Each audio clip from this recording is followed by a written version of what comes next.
Your results will turn those who ignored you into fans. So don't slow your progress because you're trying to convince other people. Don't slow your progress because you're trying to drag too many people with you.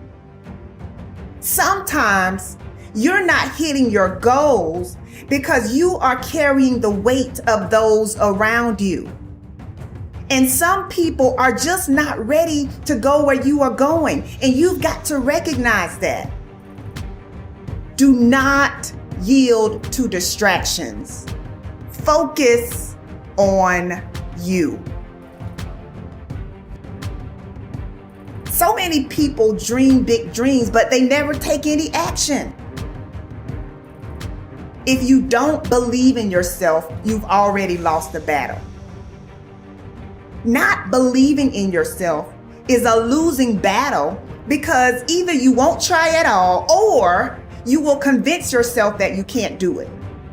And when you convince yourself that you can't do it, your results are going to confirm what you believe. And when your results confirm what you predicted, then you're going to say, see, this is who I am. Why should I even try? That is where you begin to fall short of your goals. You fall short of your goals when you predict that you're not going to hit them. And sometimes you're too focused on probability. You're asking yourself, well, what's the likelihood of this happening? Versus focusing on the possibility. Asking yourself, how would my life change if I accomplished this? Ask yourself that question. And don't wait on approval from anyone outside of you. And don't feel bad because you feel like no one is cheering for you. No, you've got to decide that you are your biggest fan. You've got to decide that you're going to finish what you started if you don't have one person supporting you. If nobody acknowledges you, acknowledge yourself. If nobody supports you, support yourself. You achieve your goals only when you are disciplined enough to keep showing up when you don't feel like it. So don't just talk about what you want to happen. Commit to making things happen. Be an action taker. And recognize that you don't have to be jealous of anyone. You don't have to compare yourself to anyone because you have the ability to create the life you want. So how about this? How about you try comparing yourself to the person you were 30 days ago? Over the last 30 days, have you learned and implemented something new? Are you mentally and emotionally stronger than you were 30 days ago? Have you stretched yourself or have you pursued comfort? These are the types of questions that you should be asking yourself. Why? Because winning requires focus. Winning requires intention.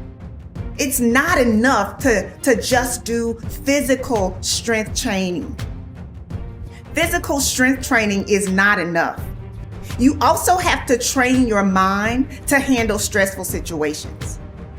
You also have to increase your capacity to handle rejection and disappointment. Why? Because when you train your mind to be strong, you are less likely to quit when you encounter resistance. So what do you believe about you? How do you talk to you about you? Take a moment to think about what you've been saying to yourself about yourself. The good news is that your mind will believe whatever you tell it. So make sure that you are speaking your desires and not your fears. You get to choose how your mind serves you. You get to choose whether or not you will pursue peace or toss and turn at night because you're not seeing the results that you desire to see. Everyone is given 24 hours per day. Some people are super productive while others are not productive at all. Some people set boundaries while others allow distractions to slow them down. If you only remember one thing that I've shared, I want you to remember the importance of valuing every moment that you are gifted. For many years, I didn't realize how valuable my time was.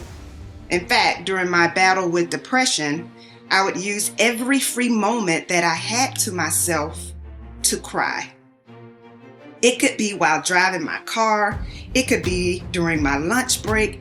I had literally developed a habit of using my free time as an opportunity to think about just how unfair my life was. But one of the best decisions I've ever made was the decision to put in the work necessary to have a rewarding and joy-filled life. After years of overwhelming sadness, I finally realized that I had been wasting time that I could never get back. So I had to change my mental narrative. Am I problem-free right now? Of course not. But I do understand that worry and unhappiness is a distraction. So if unhappiness will not resolve your problem, doesn't it make sense to at least attempt to enjoy life? You know, it is possible to smile and enjoy your life even when you are going through a difficult situation. We all have valley moments. You just have to decide that you will not remain in the valley. I don't want you fighting meaningless battles. I don't want you trying to carry unmotivated people. I want you to say, you know what? I'm going to do this despite what's going on around me. You've got to recognize that your now is valuable. You've got to recognize that your now is critical to your success.